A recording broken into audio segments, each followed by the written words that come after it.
Magandang umaga mga lodi.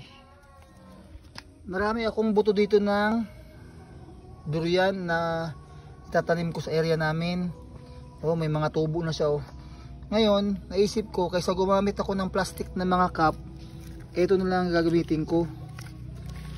Bubutasan na lang siya dito sa loob, tatlo, tapos lupa, tapos yung buto, tapos lupa ulit. Tapos pagtanim, kasama na ito pagtanim, hindi mo na siya gagalawin, diretso na tanim. Pag tumurok na siya, pag nagturok na siya, pero kailangan ko ng maraming, sa tawag sa amin ito bukong. Bubutasan pa yan sila dyan, bubutasan pa dyan sila tatlo, para hindi siya, pag dinibligan mo, hindi malata, hindi mag-stay ang tubig.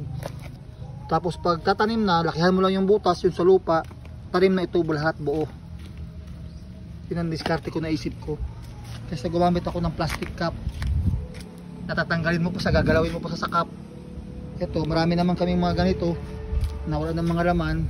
Yun, dinadiskartehan ko na lang kung paano. Doon gumagawa pa ako na iba kasi kulang pa yung nagawa ko, ang daming buto. Yun lang.